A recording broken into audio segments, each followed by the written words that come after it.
दुपालम सधर्म वैरासु संगकालम पुष्पादिमालं व्रजराजबालं श्रीराधिकाकृष्णमां नमामि गोपीप्रियारम्भितरासखेलं रासेश्वरी रञ्जनक्रोत्रहेलं स्कन्दोलसतकुमकुमचिन्नचेलं श्रीराधिकाकृष्णमां नमामि वृन्दावने प्रीततया वसन्तम् निजाश्रितानापदुत्तरान्तम् गोगोपगोपीरभिनन्दयन्तम् श्रीराधिकाकृष्णमां नमामि विश्वादिशनमनमतदर्पहारम् संसारी जीवाश्रये संसारम् सदैव शतपुरुषसंख्यकारम् श्रीराधिकाकृष्णमां नमामि आनन्दितात्मगजवासितोकम् नन्दादिसन्दर्शितदिव्यलोकम् विनाशिताश्वासितजीवशोकम् श्रीराधिकाकृष्णमां नमामि श्रीराधिकाकृष्णमां नमामि श्रीराधिकाकृष्णमां नमामि। कपुत्तमते निश्चयित घनश्याम महात्मा ज्ञानी भक्ति तव एकांतिक सुखधाम मोहि में तव भक्तपनो तामे कोई प्रकार दोष नय कोई जात को सुनियो धर्म कुमार तुम्हारो तव हरि भक्त को द्रोह कबू नहीं होय एकांतिक तव दास को दियो समागम होय नाथ निरंतर दर्श तव दासन को दास यही मागु करी विनय हरि सदा राखियो पास हे कृपालो हे भक्तपते भक्तवत्सल सुनो बात दया सिंधु स्तवन करी मागु वस्तु साथ सहजानंद महाराज के सत्सत संगी सुजान ताकु होय दड़वर्तनो शिक्षा पत्री प्रमाण सो पत्री में अति बड़े नियम एकादश जोय ताकि व्यक्ति कहत हूँ सुनियो सब चित होय इंसान करनी जंतु की प्रतिया संतो त्याग मांस न खावद मध्य को पीवत नहीं बढ़भाग विधवा को स्पर्शत नहीं करत नात्मघात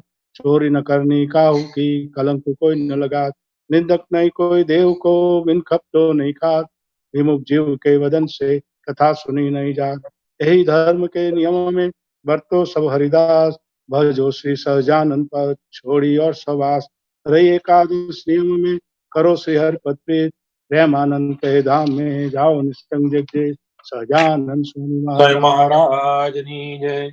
विश्वेश छो सकल विश्वतणा विदाता दाता तमे सकल मंगल शांति दाता माटे तमारु करुणा निधि सत्य नाम साष्टांगनाथ तमने करूं प्रणाम अज्ञान पास करुणा करी कापी नाखो निश्चय प्रभु तव पदे मम वृत्ति राखो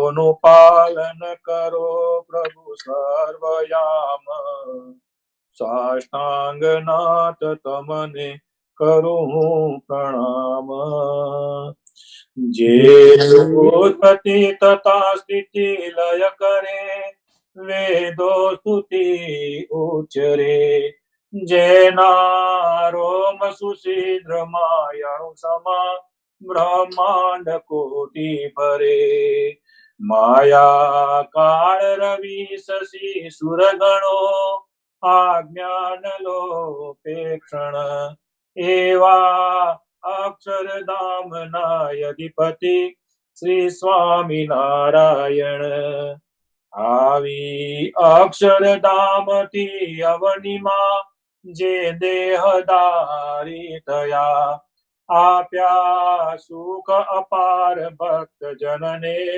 દિલે ધરીને દયા કીધા ચારુ ચરિત્ર ગાન કરવા જેણે કરુણા કરી વંદો મંગળ મૂર્તિ ઉરધરી सर्वोपरि श्री हरि जन्म्या कौशल देश वेश बटुकनो લઈ તીર્થમાહી ભર્યા. રામાનંદ મળ્યા સ્વધર્મ ચલવ્યો, યજ્ઞાદિ મોટા કર્યા. મોટા ધામ રચ્યા રહ્યા ગઢપુરે, બે દેશ ગાદી કરી. અંતર ધ્યાન તયા લીલા હરિતણી, સંક્ષેપ્તમાયુચરી. ત્વમેવ માતા ચ પિતા ત્વમેવ, ત્વમેવ વિદ્બંધુ ચ સખા ત્વમેવ, ત્વમેવ વિદ્યા દ્રવિણા ત્વમેવ, ત્વમેવ સર્વં મમ દેવ દેવ. નિજાશ્રિતાનાં સકલાર્તિહન્તા, સ્વધર્મ ભક્તે રવિન વિદાતા. દાતા સુખાનાં મનસેક્ષિતાનાં, તનોતુ કૃષ્ણો કિલ મંગલં, તનોતુ કૃષ્ણો કિલ મંગલં. બોલો શ્રી ઘનશ્યામ મહારાજની જય, શ્રી રાધા કૃષ્ણ દેવની જય, નર નારાયણ દેવની જય, શ્રી લક્ષ્મી નારાયણ દેવની જય, શ્રી દેવતી બળદેવજી મહારાજની જય, ધર્મદેવ ભક્તિ માતા હરિકૃષ્ણ મહારાજની જય, સ્વામિનારાયણ ભગવાનની જય, સિયાવર રામચંદ્ર ભગવાનની જય, નારાયણ દેવની જય, ઉમાપતિ મહાદેવની જય, શ્રી ઉમિયા માતની જય, શ્રી વિનાયક દેવની જય, શ્રી કષ્ટભંજન હનુમાનજી મહારાજની જય, માધો પરમહંસની જય, આદિ આચાર્ય શ્રી અયોધ્યા પ્રસાદજી મહારાજની જય. જય સ્વામિનારાયણ. પ્રકાશભાઈ હનુમાન ચાલીસા. હા. શ્રી ગુરુ ચરણ સરોજ રજ, નિજ મન મુકુરુ સુધારે. ભરણ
જય સ્વામિનારાયણ. ગોપાળાનંદ સ્વામીએ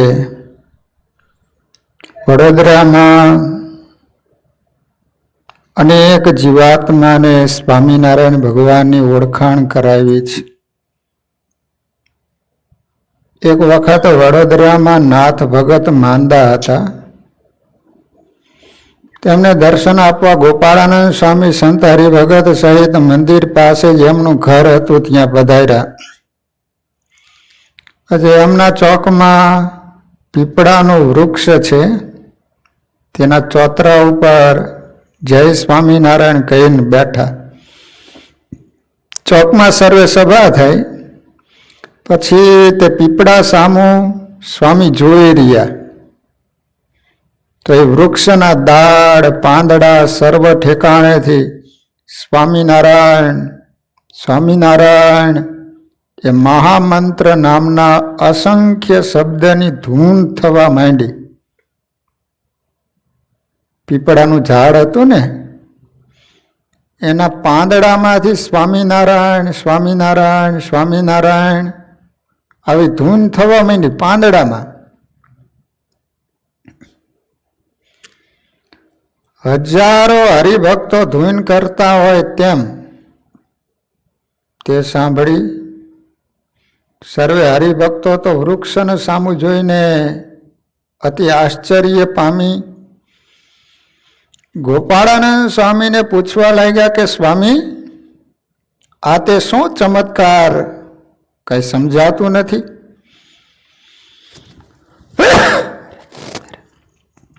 સ્વામિનારાયણ. ત્યારે સ્વામીએ કહ્યું કે બે ઘડી તમે નારાયણ ધૂન સાંભળો, કોઈ બોલશો નહીં, પછી તમને પૂછ્યા વિના સમજાશે.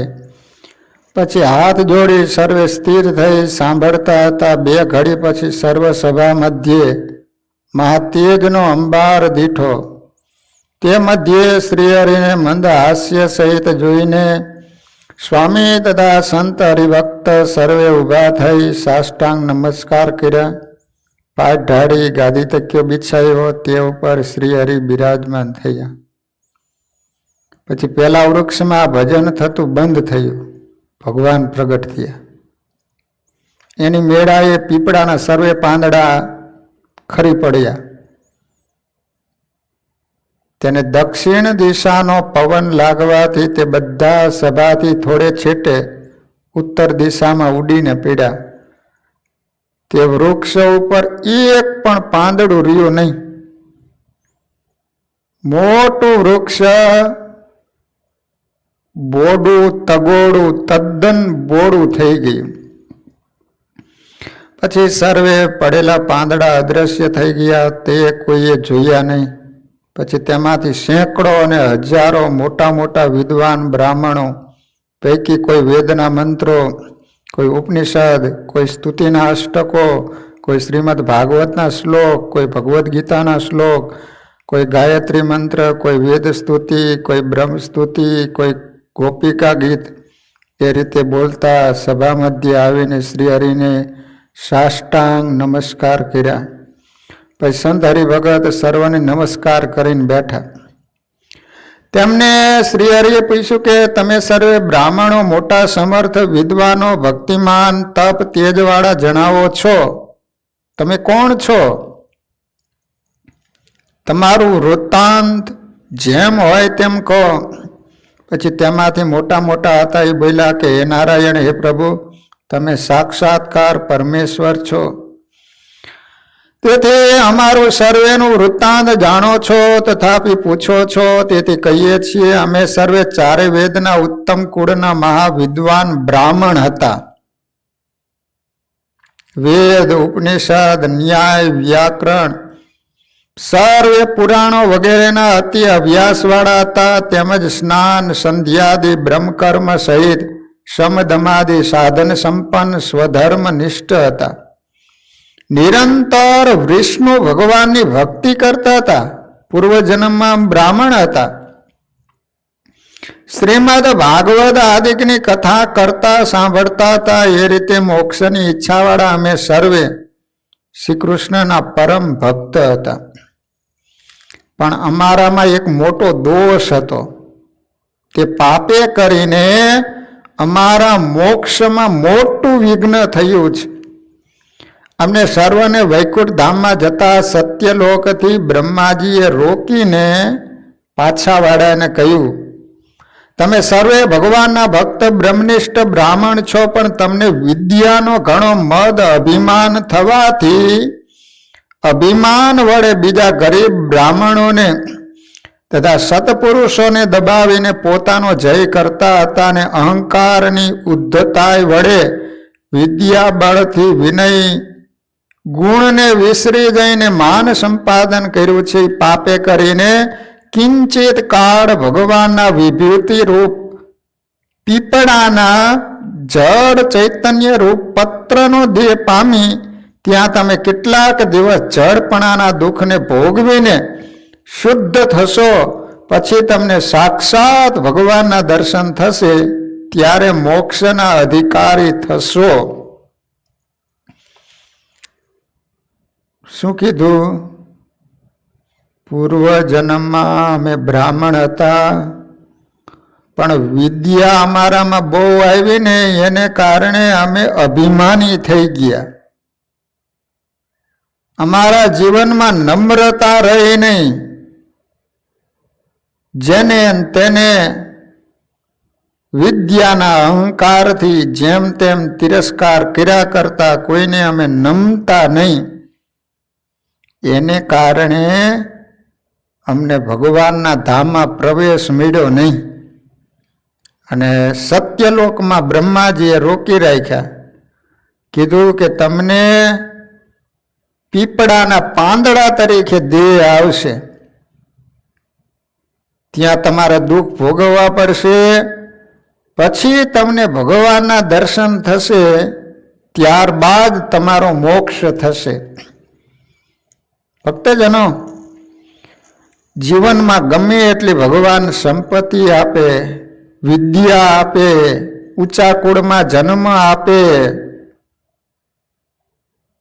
પણ એનું જિંદગીમાં કોઈ દિવસ અભિમાન ન આવે, એનું માન ન આવે ને, દરરોજ ભગવાનને પ્રાર્થના કરવી, ભગવાન સંપત્તિ આપતા પહેલા અમને સન્મતિ આપજો. કાયમને માટે સત્સંગમાં અમે દાસના દાસ બનીને રહીએ. અમારા થકી મન કર્મ વચને કોઈનો દ્રોહ ન થાય, કોઈનો અવગુણ ન લેવાય, કોઈનો અભાવ ન આવે. આ મોક્ષ માર્ગમાં મોટામાં મોટા વિઘ્ન અભિમાન છે ને, એ માણસને પતનનું કારણ બનતું હોય છે. અને આટલી વસ્તુમાં તો ખાસ ધ્યાન રાખવું જ પડે, નહીતર અભિમાન આવ્યા વિના રહે જ નહીં. જો માણસની પાસે કાંઈ ન હોય ને ત્યારે બધા એની નમતો રહેતો હોય, હાવ નિર્માની બનીને રહેતો હોય.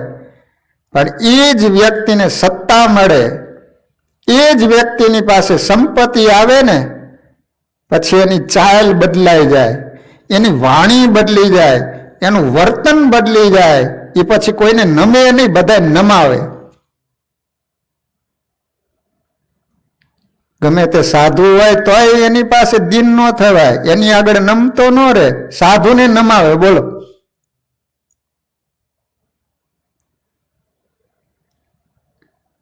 એટલે ભક્તજનો, વચનામૃતમાં મહારાજે એમ કીધું કે તમને એક મણ ખાવાનું મળતું હોય, દાણા હોય તમારા ઘરમાં, અને એ વખતે તમે દાસાનું દાસ નમ્ર બની અને જે રીતે તમે સત્સંગમાં સેવક બની રહેતા હતા ને, પછી મહારાજ કહે છે કે કદાચ તમને એક ગામનું રાજ મળે, આખી પૃથ્વીનું રાજ્ય મળે, અથવા સ્વર્ગના અધિપતિ બનાવે, તોય પણ પહેલાની જેમ દીન બનીને રહે, તો એ સત્સંગમાં મોટેરો કહેવાય. પણ આ બહુ અઘરું છે, બહુ એટલે બહુ. જિંદગી પર્યંત સત્સંગમાં નિર્માની પણીને દીન આધીન બનીને રહેવું, એ તો જેના ઉપર ભગવાન કે મોટા પુરુષનો અનુગ્રહ હોય ને. તમે જો કચ્છી લોકો હોય ને, કચ્છી લોકો એ કરોડો નહીં પણ અબજોપતિ હોય ને, તો તમે એ વ્યક્તિમાં આમ જરાય તમને દેખાય નહીં. આપણને એમ જ લાગે કે આને માંડ રોટલા ખાવા મળતા હોય. એ રીતના એના કપડાં હોય, એના મકાન એ રીતના જ હોય. આમ બારે બહુ આમ એમ દેખાવ ન કરે એમ. અને અમુક વ્યક્તિ પાસે જરીક આવ્યું નથી કે આમ તમારે દેખાવ એટલો બધો થઈ જાય ને, કેટલી કારું વસાવી લે, મોટા મોટા બંગલા કરી લે. એટલે જો આ બ્રાહ્મણો હતા, ભગવાનના ભક્ત હતા, બધું જ હતું, તમામ સદગુણો આ બ્રાહ્મણોમાં હતા. પણ એક જ દોષ હતો, એનામાં માન આવ્યું, અભિમાન આવ્યું, નિર્માની બની ન શક્યા. એને કારણે મોક્ષ માર્ગમાં મોટામાં મોટું વિઘ્ન આવ્યું. પછી અમે તરત આ પીપળાના પત્રરૂપ જળદેહને પામ્યા હતા. તે હમણાં કૃપાળુ સ્વામી અહીં આવીને જય સ્વામિનારાયણ કહીને બેઠા. તે શબ્દ સાંભળીને અમને સર્વને જડપણું મટીને ચૈતન્ય રૂપ પ્રાપ્ત થયું. તેથી અમે સર્વે એ જ નામનું ભજન કરતા હતા. પછી થોડી વારે એમાં પ્રભુ આપના દર્શન થયા કે તરત પત્રના દેહ મટીને આ વાયુ મિશ્રિત તેજ તત્વ પ્રધાન દેહને પામ્યા છીએ. પણ અમે જાણ્યું કે આપ સાક્ષાત નારાયણ છો, તો અમે આપની પાસે મોક્ષ માગીએ છીએ. બધા બ્રાહ્મણો ભગવાનના ચરણમાં પીડ્યા.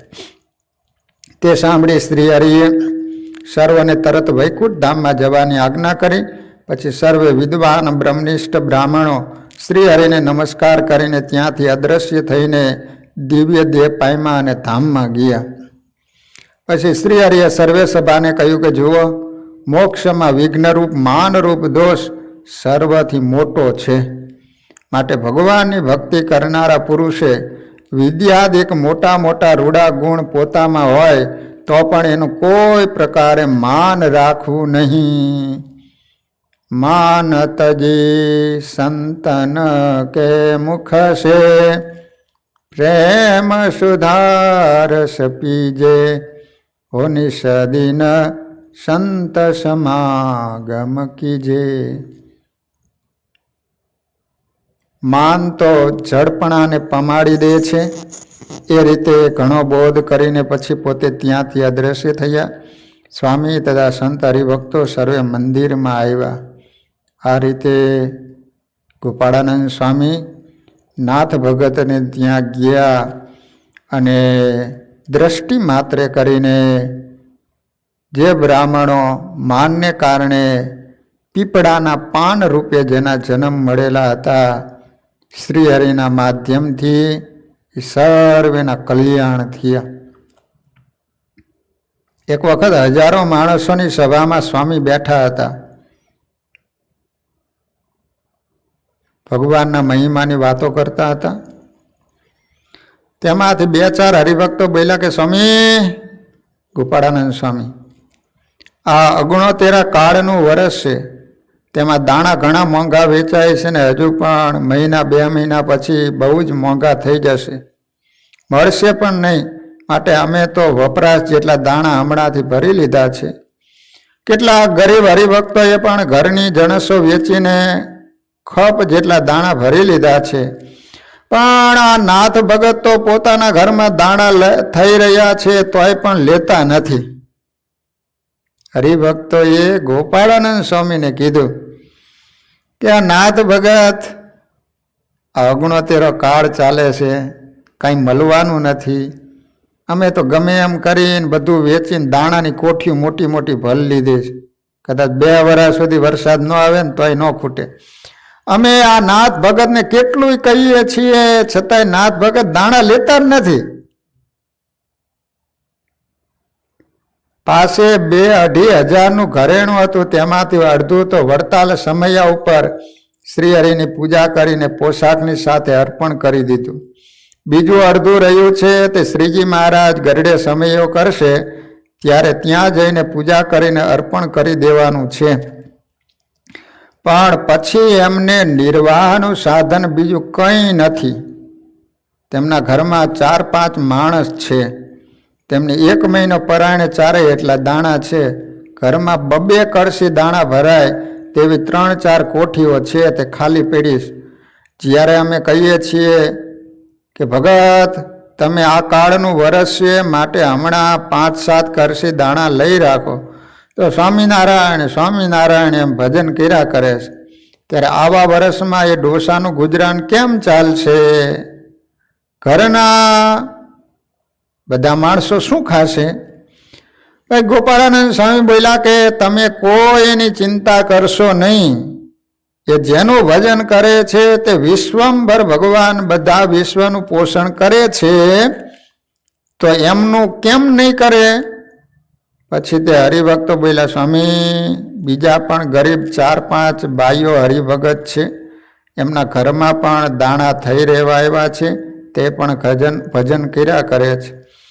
આવું સાંભળી મિશ્રીલાલ કાયસ્થ બોલ્યા, સ્વામી મારે ઘરે 30-35 કળશી ડાંગર, બાજરી, ઘઉં, તુવેરો વગેરે ભરી લીધું છે, તે હું નાથ ભગત અને બીજા ગરીબ હરિભક્તોને ખૂટશે ત્યારે જોઈએ એટલું અનાજ આપીશ.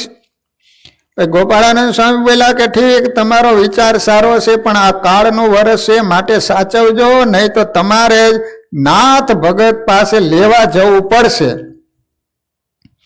પછી કાયસ્થ બોલ્યા, સ્વામી નાથ ભગત ક્યાંથી લાવશે? એમના ઘરમાં તો દાણા થઈ રહેવા આવ્યા છે, છતાં બીજા વેચાતા પણ લઈ રાખતા નથી, રાત દિવસ ભજન કર્યા કરે છે. અમે કહીએ છીએ તોય પણ દાણા લેવાની વાત સાંભળતા જ નથી. અમે તો આ કાળનું વર્ષ જાણીને વેલાસર સસ્તા દાણા ભરી લીધા છે, માટે એમાંથી ગરીબ હરિભક્તો હશે તેમને જોઈશે એટલે દાણા આપીશું ને બાકી વધશે વેચીશું, તો આ મોંઘવારીમાં 100 ગણા પૈસા આવશે, 4 ગણા. ભાઈ ગોપાળાનંદ સ્વામી બોલ્યા, તમે અહીં ગરીબ હરિભક્તો હોય તેને આપવાનું કહો છો, ત્યારે બધા સત્સંગમાં ગરીબ હરિભગત ઘણા હશે, તેને કોણ આપશે? વળી કહે, શ્રીજી મહારાજ તો વિશ્વંભર છે, અનંત કોટી બ્રહ્માંડના જીવનું ભરણ પોષણ કર્યા કરે છે, તો ગરીબ હરિભગતનું તથા નાથ ભગતનું અને તમારું સર્વનું કેમ નહીં કરે?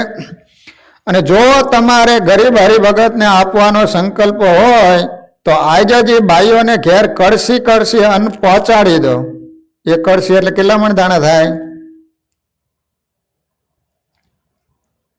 ખબર નથી. તો કહે, સ્વામી આજ તો શું, પણ જ્યારે એના ઘરમાં ખૂટી જશે ત્યારે પહોંચાડીશ.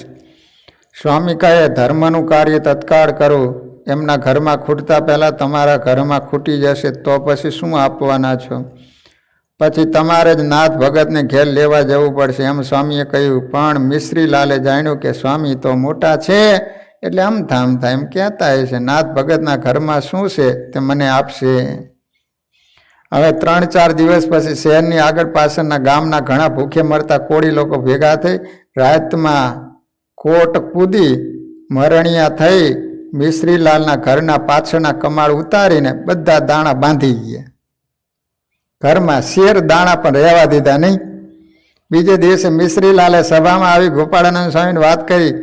સ્વામી હસીને બોલ્યા કે હવે તમે નાથ ભગતની જાઓ અને કહેજો કે મારા ઘરની ધાડ પાડીને બધા દાણા ચોર લોકો લૂંટી ગયા, હવે મુદ્દલ નથી, એટલું કહીને અહીં આવીને માળા ફેરવો. પછી એ રીતે મિશ્રીલાલ નાથ ભગતને કહી આવ્યા.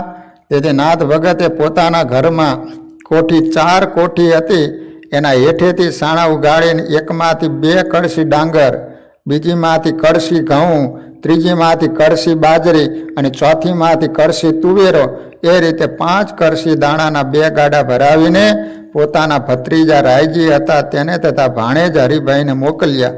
તેમણે જઈને મિશ્રીલાલના ઘરમાં તેના ઢગલા કર્યા. પછી હરિભગત બાઈઓને ઘેર પણ તે જ રીતે પોતાની કોઠીમાંથી સાણામાંથી હળ હળ હળ હળ નીકળતા દાણાના ગાડા ભરાવીને મોકલતા હતા. એ રીતે શહેરમાંથી પણ ઘણા ગરીબ લોકોને ખબર પડી કે નાથ ભગતો સદાવ્રત આપનારા પુણ્યેશ્વરી છે. તેથી આવીને કહેવા લાગ્યા કે મહારાજ અમે ભૂખે મરીએ છીએ. તેવું સાંભળી નાથ ભગતે પોતાના 2 ભાણેજોને આજ્ઞા કરી છે જે ગરીબ લોકો આવે તેને આ કોઠીના સાણામાંથી નીકળતા દાણાનું નિત્ય સદાવ્રત આપ્યા કર્યો. પછી એ રીતે ચારે કોઠીમાંથી નીકળતા દાણા વડે હજારો માણસોનું પોષણ થતું હતું. તો પણ એ કોઠીઓ ભરેલી જ જણાતી હતી. ગોપાળાનંદ સ્વામીએ નાથ ભગતના ઘરમાં કોઠી હતી. શું સ્વામીએ ચમત્કાર કર્યો કે સાણેથી ગમે એટલું કાઢ્યા જ કરો, નીકળ્યા જ કરે. એમાંથી હજારો માણસોને દરરોજ જમાડે તો એ ખૂટે જ નહીં. ગોપાળાનંદ સ્વામી કેવા સમર્થ સાધુ. તેથી આખા શહેરમાં સર્વે લોકો નાથ ભગતને કુબેર ભંડારી કહેતા હતા. સરકાર પણ કહેતા કે આ વર્ષના કાળના વર્ષમાં હરિભક્તિ કહેતા એ અટકના એક ધનવાન નગર શેઠ જેવા ધનવાન સાહુકારને ત્યાં પણ સદાવ્રત આપવાનું અન્ન ખૂટી ગયું. પણ એ નાથ ભગત તો આ કળિયુગમાં કોઈ મોટો દેવ છે. નગર શેઠ હતા ને, દુષ્કાળનો સમય હતો, એને કારણે એના ઘરમાં અનાજ થઈ રહ્યું, પણ નાથ ભગતના ઘરમાં અનાજ ન ખૂટ્યું. માટે નાથ ભગત છે એ કોઈક મોટા દેવ છે. પછી ઘણા હરિભક્તો અતિ આશ્ચર્ય પામી સ્વામીને પૂછ્યું, સ્વામી, નાથ ભગતના ઘરમાં 4 કોઠી મોટી છે ને, એ તો અક્ષય થઈ ગઈ. સ્વામી બોલ્યા કે એ વાત તમે સર્વે સદાશિવભાઈને પૂછો.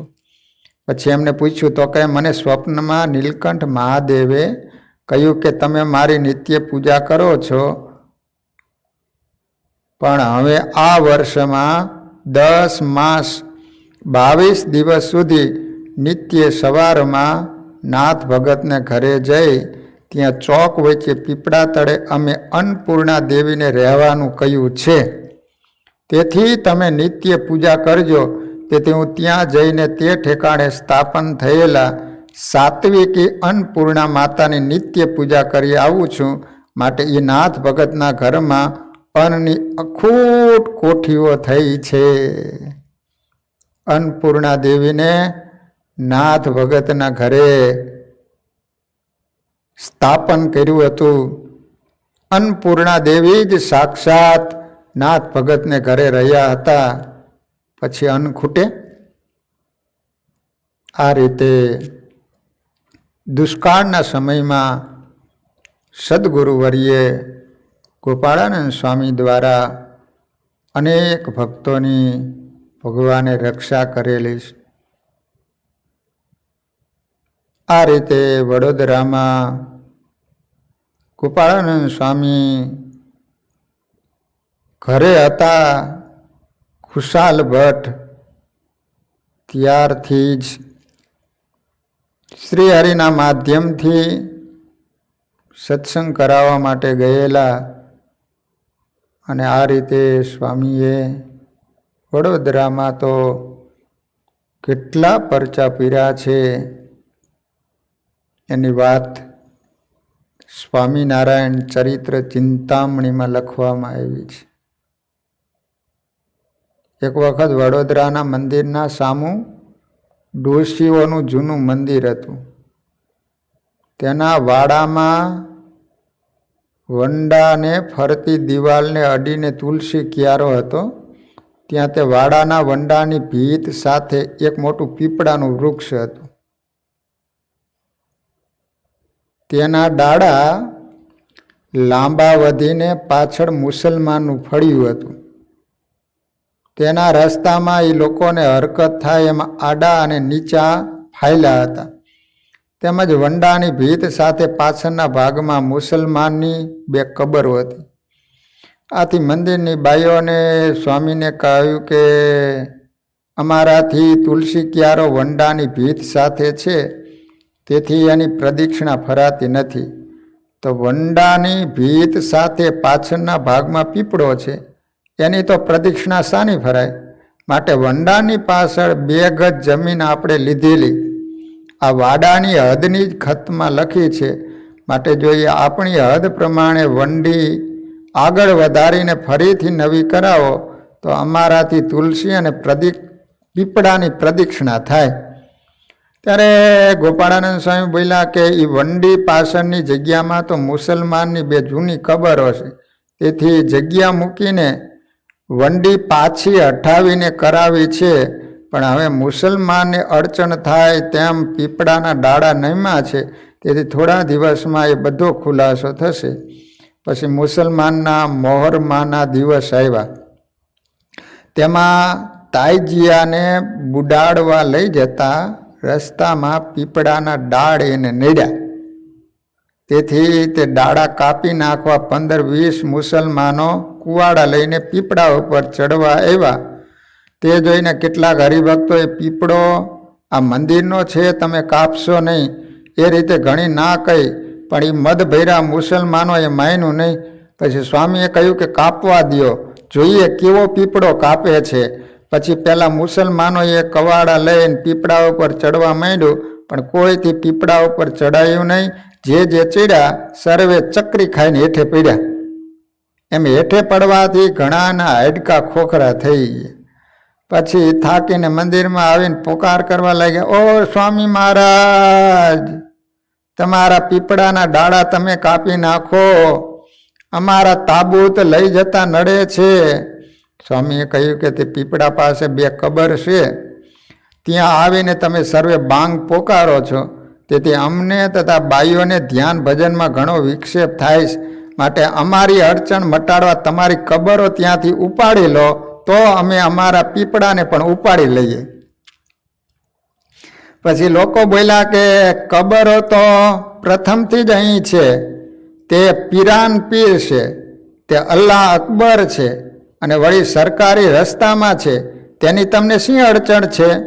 અને બાંગ પોકારવાથી તમને જેવી અડચણ થાય છે તેવી અમને પણ તમારા લોકો તાલીઓ વગાડીને ભજન કરે છે, નગારો ઝાલરો વગાડીને આરતી કરે છે, એની અડચણ નમાજ પડતી વખતે ઘણી થાય છે. માટે કબરો ઉખડે નહીં, પણ તમે પીપળો કાપી નાખો.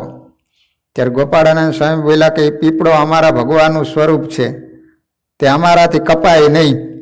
વળી તમારી કબરો તો માણસે કરી છે, તે જડ નિર્જીવ છે, તેથી વધતી નથી, પણ રસ્તામાં છે, તેથી સર્વ લોકોને અડચણ થાય. માટે જેમ અમે અમારા દેવને અમારા મંદિરમાં સ્થાપન કર્યા છે, તેમ તમે તમારા પીરની કબરો રસ્તામાંથી ઉપાડીને તમારા ઘરમાં સ્થાપન કરો. તેથી ઘણા લોકોને રસ્તે જતા અડચણ થાય છે, તે મટે, અને તમારા પીરને લોકોના પગની લાતો વાગે છે, તેથી તમારા પૂજ્ય પીર છે એનું મોટું અપમાન થાય છે, તે પણ મટે, અને લોકોને ઠોકરો વાગતી પણ મટે. માટે અમારા મંદિરના કોઈ પણ માણસો પૂજ્ય પીપળાને કાપશે નહીં. માટે તમારા તાબૂતને એ રસ્તે થઈને લઈ જતા પીપળાના ડાળા ઉપર નડતા હોય તો તાબૂતને માણસોના ખભા ઉપરથી આડું કરીને અથવા હેઠે ઉતારી પૃથ્વી ઉપર મૂકીને પીપળા તળેથી ખેંચી લઈને પછી ઉપાડી જજો. ત્યારે મુસલમાનો બોલ્યા, શું અમારા કુરાન પૂજ્ય તાજીયાને જમીન ઉપર મૂકીને ઘસડી જઈએ? એ રીતે વાદ થયો. એમાં મુસલમાનનું કંઈ ફાયું નહીં. તેથી સરકારમાં ફરિયાદ કરી. પછી સરકારના અધિકારી ભગુભાઈ કોટવાડા જાતે નાગર હતા, તે પીપળો જોવા આવ્યા. તેમણે જોઈને મુસલમાનોને કહ્યું કે આ બે ડાળા તાબૂતને લઈ જતા નડે એવા છે, તે તમે કાપી નાખો. ત્યારે તે લોકો કવાડા લઈને ઉપર ચડી ગયા, પણ ચક્રી આવવાથી પ્રથમની પેટે ધબોધબ નીચે પડ્યા. પછી કોટવાળે સરકારી કઠિયારાને તેડાવીને કાપવા ચડાયા, તો તે પણ તે જ રીતે નીચે પડ્યા. તેથી કોટવાળ મંદિરમાં આવી સ્વામીને પગે લાગીને બોલ્યા, મહારાજ આનું શું કારણ છે? સ્વામી બોલ્યા, પીપળાને ભગવાને ભગવદ્ ગીતાના વિભૂતિ અધ્યાયમાં પોતાનું સ્વરૂપ કહ્યું છે, તેને તમે ઉચ્ચ બ્રાહ્મણ છો અને કપાવવાનો હુકમ આપ્યો, એ કેવો અધર્મ છે? માટે તમે સરકારી અધિકારી છો, તેથી સત્યપણે ન્યાય કરો. અમારો પીપળો તો એમને માત્ર વર્ષમાં એક જ વખત તાબૂત લઈ જતા વૃક્ષના ડાળા ઉપર અડવાથી નડે, અને તાબૂતને થોડું નમાવીને આડું કરીને લઈ જાય તો નડે પણ નહીં, અથવા તાબૂતને માણસના ખભા ઉપરથી નીચું ઉતારીને ખેંચી લે તોય પણ નડે નહીં, અથવા એ તાબૂતને 2 હાથ નીચું બનાવે તો એ વૃક્ષના ડાળા નડે નહીં. પણ એ રસ્તામાં 2 કબરો છે, તે અમને અને બીજા સર્વે લોકોને નિરંતર નડે છે. પછી કોટવાળ બોલ્યા, એ મુસલમાન લોકો જળબુદ્ધિ છે, તેથી કોઈ રીતે માને એમ નથી. માટે આપ મહાત્મા પુરુષ છો, તે સર્વની અડચણ મટે અને સર્વને સુખ થાય એમ કૃપા કરીને કરો. પછી સ્વામી બોલ્યા કે બહુ સારું, જાઓ, સર્વને સુખ થશે. પછી એ જ વખતે તરત તે પીપળાના 2 ડાળા તાબૂતને નડે નહીં એ રીતે ઘણા ઊંચા થઈ ગયા. તે જોઈ સર્વે લોકો અતિ આશ્ચર્ય પામી બોલ્યા કે આ તો 2 તાબૂત ઉપરા ઉપર લઈ જવાય એટલા ઊંચા ડાળા એની મેળે થઈ ગયા. પછી રસ્તે થઈને મુસલમાનો ખુશી થતા તાબૂત લઈ ગયા અને તે જ રાતમાં મંદિરની વંડી 2 ગજ આગળ ગઈ. તેથી પીપળાનું વૃક્ષ મંદિરના વાડામાં આવ્યું અને એ વંડીની સાથે તુલસી ક્યારો હતો, તેની પાછળ પ્રદક્ષિણા ફરાય એટલી જગ્યા ખુલ્લી થઈ ગઈ. અને વંડીની પાસે મુસલમાનનો રસ્તો હતો તેવો જ કાયમ રહ્યો.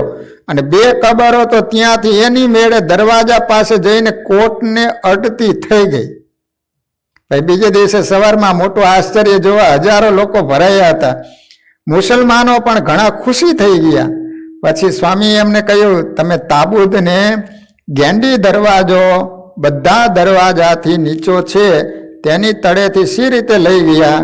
પછી તે લોકો શરમાઈ ગયા, નીચું ઘાલી અને હાથ જોડીને બોલ્યા, મહારાજ, એ દરવાજા તળેથી તો જમીન ઉપરથી ઘસડતું ખેંચી લીધું.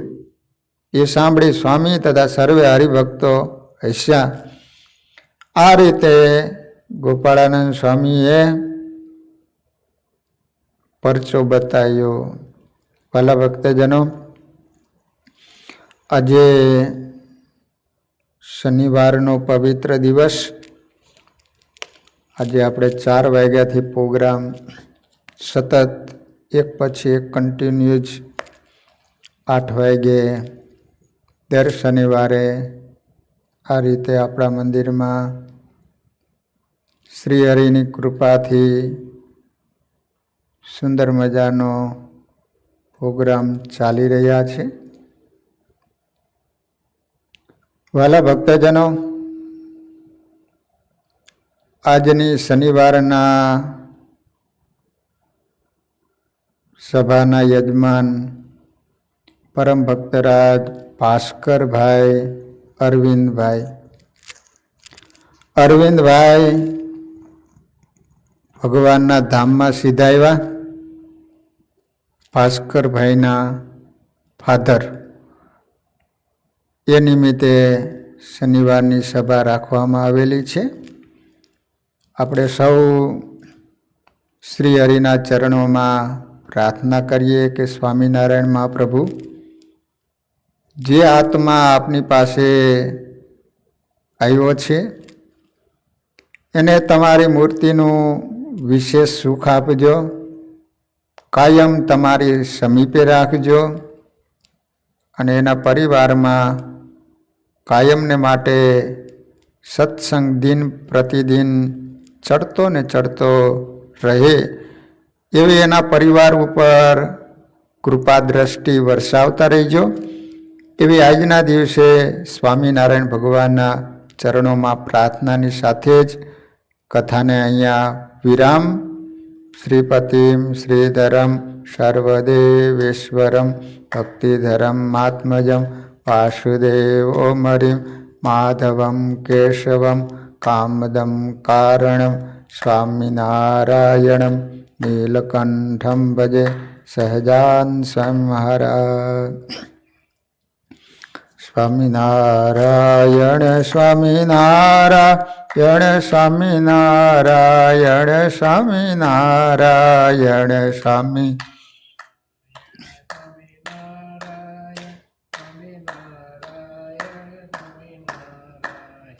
સ્વામિનારાયણ સ્વામિનારાયણ સ્વામિનારાયણ સ્વામિનારાયણ